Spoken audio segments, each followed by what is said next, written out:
Missouri, Alabama, a huge matchup this weekend. Is it going to be more of the same? Does the dominant SEC team, well, do they hold serve, or does Missouri pull the upset? Let's talk about it with Jimmy Stein and Luke Robinson on this special crossover edition of Locked On Bama and Locked On Mizzou.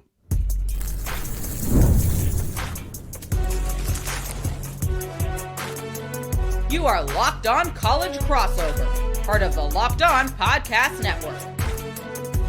Your team every day. Oh, hey, all you true sons and daughters. I'm John Miller from Locked On Mizzou.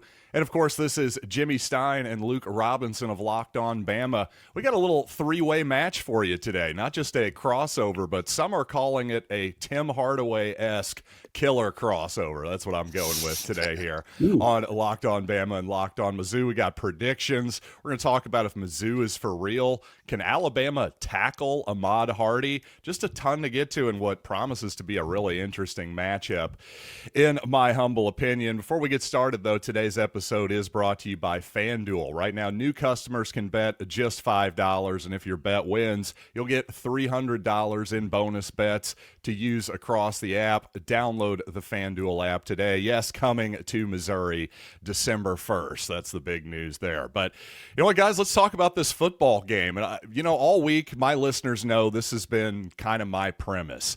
I think if Missouri can make Alabama's offense one-dimensional, basically if they can stop the run, I think Missouri's got a great shot to win this game. What do you think of that premise?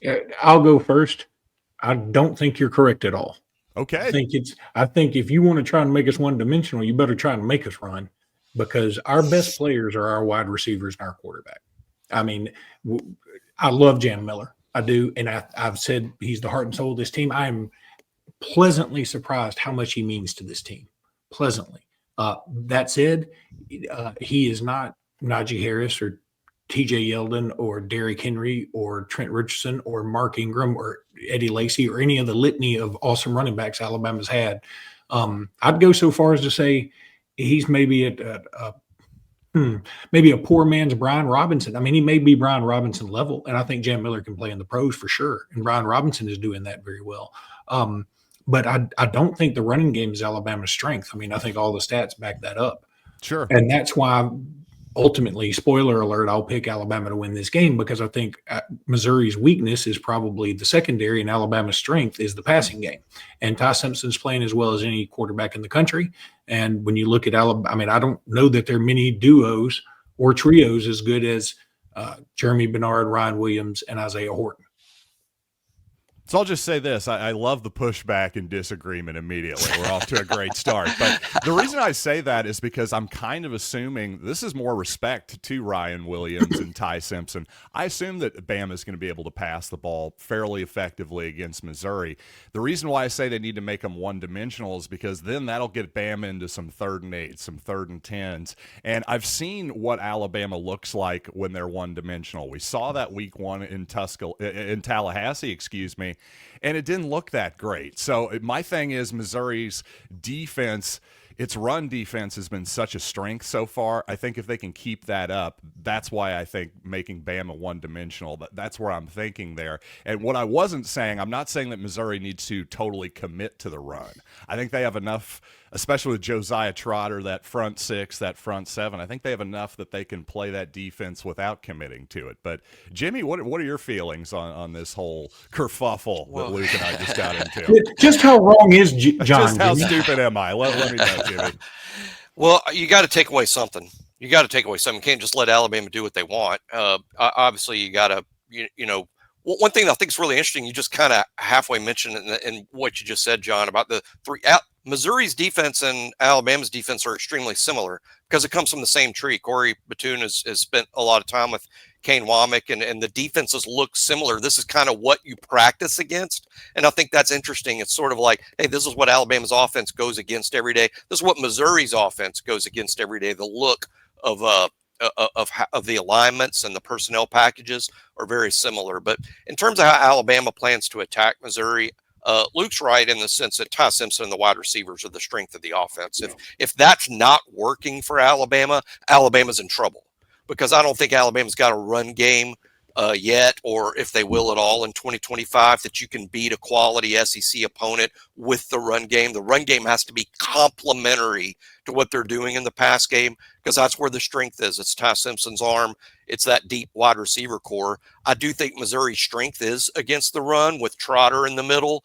I think that that's one of the better run defenses in this league. And I'll be surprised if Jam Miller has a second consecutive 100-yard game. I'll be surprised.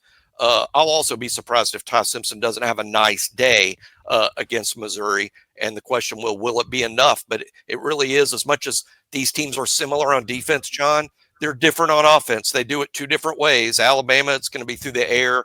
Missouri, it's going to be first and foremost on the ground. Yeah, speaking of through the air, Ty Simpson, a guy, coming into this season, I think most of us were kind of wondering, who is this guy? He's been around for a while, has never really gotten the opportunity.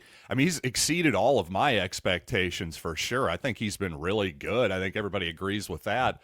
Well, what has it been about Ty Simpson that's made him such a good player so far for Bama? I'm going to say patience, because what he did was he bided his time. He Mac Jones'd this thing. He waited around. He had some guys that were in front of him, and he tried his best to learn. He unfortunately was a part of the South Florida game, which is weird because he probably played the best of all the quarterbacks that played that day for Alabama. Yet people all summer long, I had people saying, Ty Simpson's not going to be the man because I saw that South Florida game. And I'm like, yeah, but we started the guy who was actually a lacrosse player, right? And he went back to Notre Dame, right? So Ty Simpson had this stigma about him for whatever reason. Now, Jimmy and I all summer said, Ty's going to be the guy. We loved Keelan Russell. We love Keelan Russell. Don't get me wrong. He's a true freshman that we adore. And Austin Mack is also a good quarterback, we think. But everything just pointed to Ty Simpson. Then in that first game, and it was not Ty Simpson's fault for the 10,000th time. It was not Ty Simpson's fault at all that Alabama was dominated by Florida State. It was a lot of other issues all over the team. And again, Ty Simpson was catching the flack because the quarterbacks always do. And that just comes with the territory, especially quarterback at Alabama. But give Ty Simpson a lot of credit, because the next game he comes back and he's perfect. He's 17 of 17. He's throwing darts. Then he plays against Wisconsin, throwing darts again, looking fantastic. I think at one point he was like 42 of his last 46 passes or something ridiculous, 41 of 46 maybe, something ridiculous. He finally throws a pick. He goes to Georgia, by the way, and looks fantastic again. Even though we don't score in the second half, I think, hey, just get out of Athens with a win. Then you play Vanderbilt, an undefeated team that's very strong. You guys will play them later. You'll see they're good. Yep. And Ty Simpson throws his first pick, but he doesn't panic. I just think he's playing as well as any quarterback in the country right now. And I think part of it is his experience, that just being there, being at the different games, being at the different venues, even though he wasn't the starter at the time. Jimmy, what's your take on Ty so far? Yeah, he's a very unique blend. People that don't really know his game, is a very unique blend of two things. He is the son of a coach, so he's got those intangibles. He's the son of a coach, not just the son of a coach, the son of a head coach, the son of a former quarterback, the son of a former quarterback coach. So Ty has grown up immersed in it. So he's got all of those intangibles you want in a coach's son, but he combines that with actual 5-star talent. He was a 5-star quarterback out of high school. They don't give you 5 stars in high school because they're impressed that your dad is the coach at UT Martin. You get 5 stars because of your arm, your size, your overall athleticism, the whole package athletically. So Ty's a unique prospect in that way. He's got 5-star tools, but also those 5-star intangibles. I think that's why, even though he's only started 5 college football games, he's been able to be good quickly. Yeah, I like that he's been around for a minute too, and not only just with the previous administration, but with Kalen DeBoer too. I think just having him around for this amount of time, that 1 year to basically learn his offense from afar, watching Jalen Milroe do it for a year, I think that had to have helped him. Don't you guys think too? Oh, sure. And your guy, Prabula, picked up the drink offense really quickly. I mean, to me, what Penn State does and what Missouri does is very, very different. but Prabula picked it up super quick. So it's Yeah, much it is different than Ty Simpson. Ty's been there, practically an old man, both in the offense and at Alabama. Prabula just gets off the bus good in this offense. That's impressive too. Yeah, what Penn State does is very different from Missouri. They go to UCLA and lose, and I don't think Missouri would do that. That's a great point. No, we're definitely not doing that. That is a really good point. But speaking of losing, well, unfortunately, the Tide have lost one game so far. In part, again, I brought up that run game, and we've seen the good and the bad from the Alabama run game. I want to get more into this in a little bit. Also, Alabama's tackling on the other side, maybe a little bit suspect. Again, we'll get into all this here in just a minute. First, though, I want to tell you guys that when the opening whistle blows on a new repair, get your crew moving forward with SupplyHouse, because whether you're talking about HVAC, plumbing, electrical, SupplyHouse has the most trusted brands in the business. Their real-time inventory and honest lead times keep you from punting on projects, while their industry-leading customer service always has your blind side covered. And by the way, their part finding tools, 3D schematics, I mean, they can truly save you hours on jobs where every detail matters. And of course, time is money, especially on huge projects like this. So join the free Trade Master program today and score some serious perks like priority shipping, lower prices, and a dedicated support line.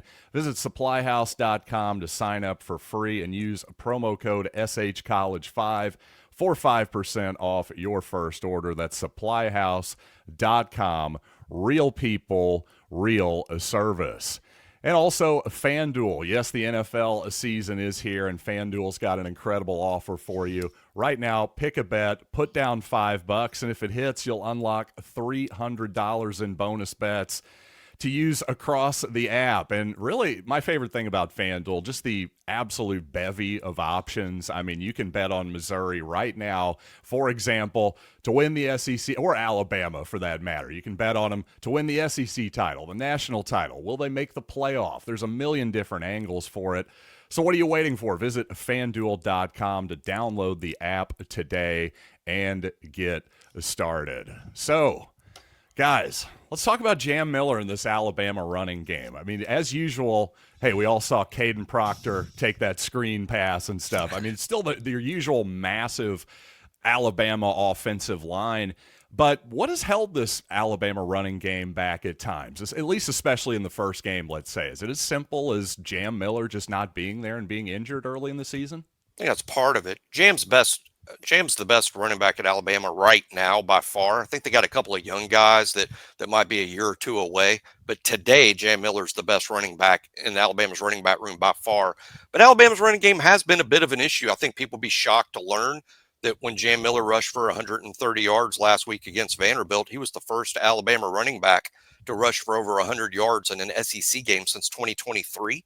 So it has been a while for the Alabama to get good production out of the running back spot. Last year, it was very, I guess you would say it was very odd that Alabama's national rushing statistics are actually pretty good. All of that production was coming from the quarterback position. It was all Jalen Milroe running the ball, and the running backs getting sporadic carries on what amounted to a lot of zone read type plays, option plays. So running the ball from the running back position has been a bit of an issue. Looked much better last week. One thing about Ryan Grubb, I give him some credit. Even when it's not working great, John, even when it hasn't worked great, they've stayed sort of committed to it. Why? Because that just helps Ty in the pass game. I think if they just said, well, the running game's not working, let's just junk it, boy, you'd be putting everything on Ty. By staying committed to the run game, you have to take Alabama's play action game seriously. The linebackers still freeze on that fake, and it allows Ty to make a lot of plays in the play action package. Yeah, I think that Jimmy hit on something that I wonder how the running backs are trying to adjust being actual running backs this year. Last year, whenever there was an important run to be had, even if it was like a read option, you knew what was going to happen. Jalen Milroe was going to keep it. I'm not here to give Jalen Milroe any heck or anything, because he was a fantastic player and I liked him as a person and I wish him nothing but the best. But I think it is fair to say that he was the kind of guy, and again, this is the kind of confidence you want, that if it was 3rd and 3 and the play was, hey, you read this and you either keep the ball handed off, he was always going to keep it. Right. And I think so the running backs have to adjust to being like, hey, we're actual running backs again. We might get the ball. Right. Again, it goes back to, while I love Jam Miller, I want to say this for the 10,000th time. I love Jam Miller. I think he's fantastic, and I think he's the soul of this team. And Alabama has undoubtedly played better with him in the lineup. A lot better. However, it is fair to say he is not going to be one of Alabama's all-time leading rushers.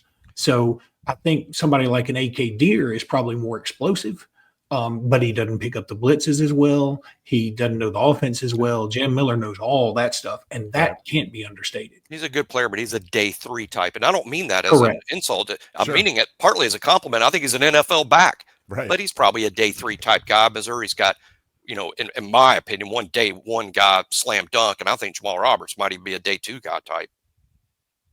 Well, I love hearing that. And speaking of Ahmad Hardy, by the way, not only Jamal Roberts, who Missouri, a great 1-2 tandem there. Of course, Roberts, he's really good at blitz pickups and all that stuff. But, Ahmad Hardy, simply put, is just really good at running the football. And I saw some stats out there. Our buddy Chris Marler over at Locked On Gamecocks, he's a Bama guy as well. Well, he was saying actually Bama not so great at tackling so far, at least tackling percentage 15th out of 16 teams in the SEC.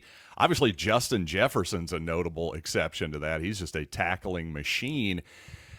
But what do you guys think about that? Is that something you're worried about with Ahmad Hardy in particular? The secondary's had some tackling issues, particularly the corners, and Missouri's sort of an outside zone read team.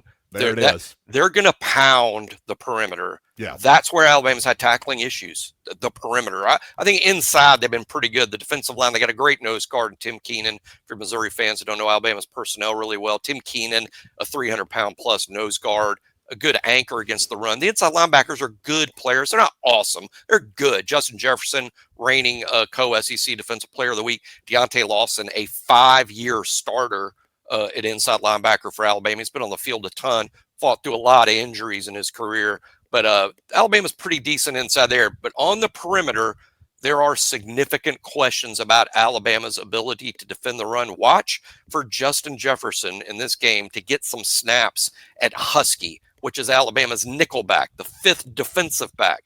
Justin Jefferson runs extremely well. For the first time, he played significant snaps at Husky last week against Vanderbilt.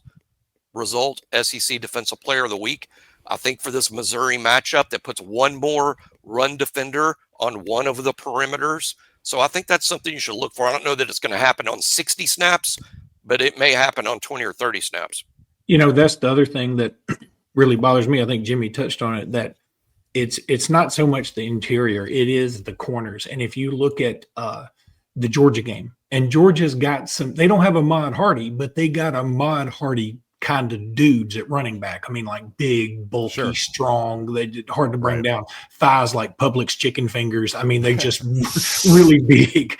And so if you go back to that Georgia game, you'll see Damani Jackson a couple of times specifically take some really bad angles and just really lose containment. And look, nobody's asking him. Yeah, it would be great if he could make the tackle, but it's more important to make sure the guy doesn't get outside you and then bust it for a long one. And that's exactly what happened. And hopefully Alabama has learned from that mistake to a degree. But they did give up also a long run against Vanderbilt for about 70 yards.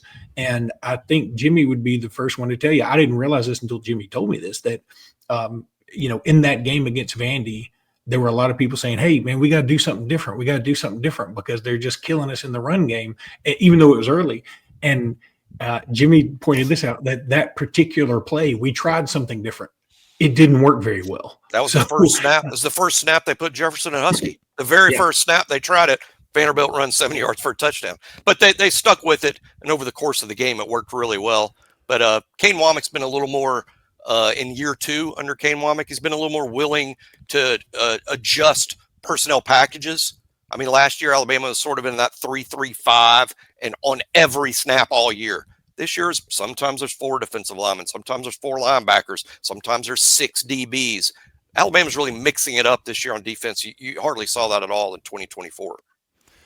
Well, that's really interesting, especially on the corners, because like you say, I mean, Missouri is going to outside zone you to death in that running game. They've been very effective in it so far in this young season. Again, Alabama is going to be a different challenge, but I think that first initial wave of defense there by Alabama, if you can just get past the line and get to that second level, get to those corners, I'm just telling you, if you've got a problem tackling on the perimeter, Ahmad Hardy is the wrong guy to probably get right with that. I'll just say that. But speaking of getting right, let's talk about Ryan Williams here in a little bit, a guy who's obviously one of the most talented players in the entire country, a guy who's had a little bit of the dropsies early in the season. Let's get into how much, well, Jimmy and Luke are worried about that, if at all, frankly, coming up here in just a bit.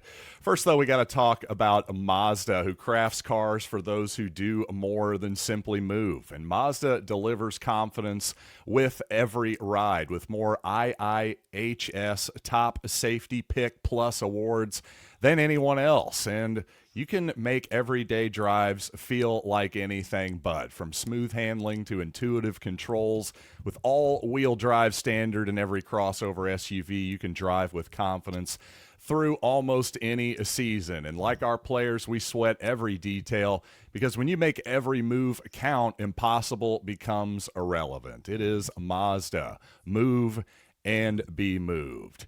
And this episode is also brought to you by Quo. One of the tools that helps make a huge difference for business owners is Quo, formerly Open Phone. It's the same great business phone system you've heard me talk about before, just with a new name, and here's why it matters. Every missed call is quite simply money left on the table, and when every customer conversation counts, you need a phone system that keeps you connected 24 hours a day and 7 days a week. Quo is the #1 business phone system that streamlines customer communications. It works right through an app on your phone or computer, so no more carrying two phones or relying on a landline. And really, the built-in AI agent, a total game changer, answering calls for you after hours.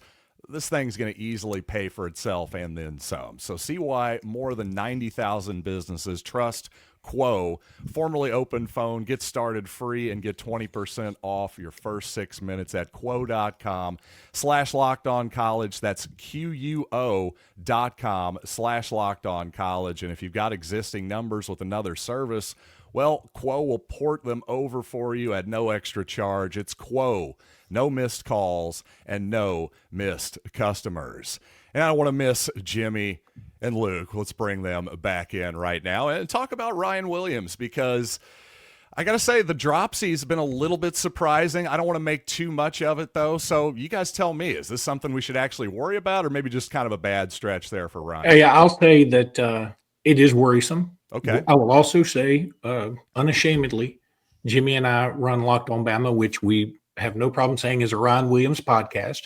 We have said that ever since he was a sophomore in high school. Before he had his own podcast, thus ripping off our business model. Oh, man, yes. Brutal. Lawsuit pending.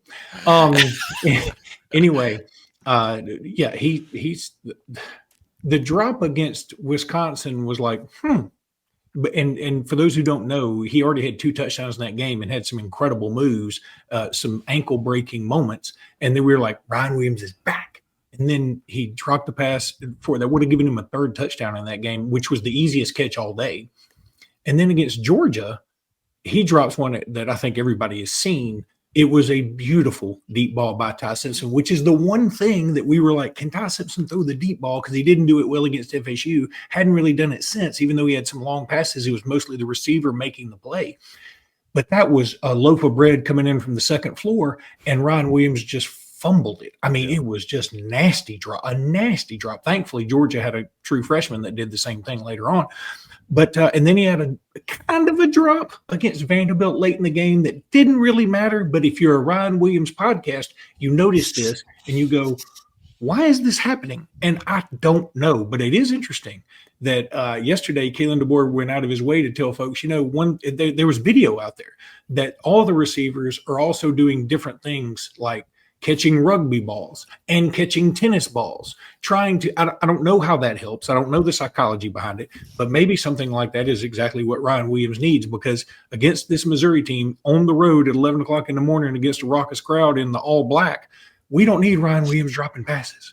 Well, the drops are a significant thing. I think last year, John, Ryan dropped around 6 balls last year. So it was kind of a thing last year. It's dropped like 9 balls in 2025 in just a half season. That's so it's a thing. Number. It's a thing, and it is a stunning number, and it's a little alarming. But the one thing I'll say about Ryan is, if you told me as an Alabama fan that his numbers Saturday against Missouri were 4 catches, 110 yards, 2 touchdowns, but he had a drop, I'll take it. I mean, that's the thing about Ryan. Along with the drops, there's still considerable playmaking, and he comes through. And frankly, 3rd and 10, game on the line, I trust the kid to catch the ball. But there's going to be some drops. I think it just comes along with the package that is Ryan Williams, but you're also getting a lot of exciting playmaking out of it. No one's ready to trade him for maybe anybody other than the Smith freak at Ohio State. Yeah, that makes sense to me. I feel the same way as you all do about it, really. And you know what? I actually want to get back to something. Jimmy brought up the Husky position, and that Jefferson might actually be playing in the slot a little bit, that nickel kind of slot position. I'll tell you what, if that happens, I'm really interested to see it, because as good as Missouri is running the football, they can throw it too. And Kevin Coleman, one of the best slot receivers, I think he's certainly in the SEC, if not the country. Brett Norfleet is a really good tight end. One way or the other, we're going to find out if Justin Jefferson can cover people if they put him in that position. That's exactly right. It's what Vanderbilt did. One of the secrets, Justin Jefferson was SEC Defensive Player of the Week, has made 14 tackles. Let's not tell everybody this, but he made 14 tackles because 5 or 6 of them were because Vanderbilt was completing passes to the guy he was covering. Right. And then he made the tackle of the guy because Vanderbilt's like, they got a linebacker playing nickel DB. We're going to go at him. So Vanderbilt did. Now, Missouri is better suited to attack that. That's why I'm not certain Alabama's going to commit to it for 60 snaps, because Missouri is better suited. What I've said about Missouri all week on our show is this. When you could slow down Vanderbilt's rush game, and Alabama did a great job of that, holding them to 20 yards rushing over the final 3 quarters of that game. But when you hold Vanderbilt down to that rushing and get a 2-score lead and force Pavia to beat you from the pocket with his arm, they got no chance. They're dead if you force Vanderbilt into that. Missouri is not the same. If you somehow, some way, impossibly limit Hardy and Roberts because you've so overcommitted to the run, Prabula will kill you. Kevin Coleman will kill you. Norfleet will make plays. They got other wideouts. Missouri's not dead. They have more options than Vanderbilt offensively. So taking away the run or limiting the run isn't enough to shut Missouri out.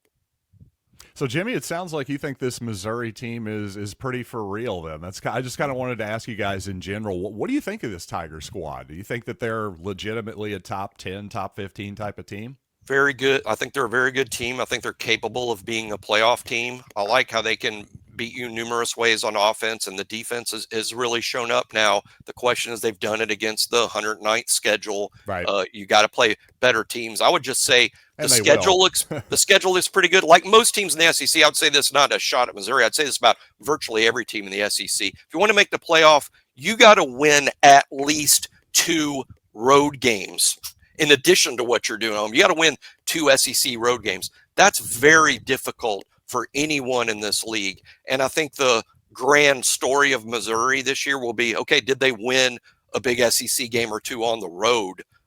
Holding serve at home is also difficult in this league, but not as hard as winning on the road is. So to me, that's the test for Missouri. But overall, is this a good team? I think it's top 15. I think where they're ranked right now is legitimate to me. And I think over the course of the season, they'll prove to be a top 15 type team. But will they get the 1 road win or so necessary to make it in the playoff? That's a tough question for anybody. Yeah, I think Missouri is definitely a top 15 team.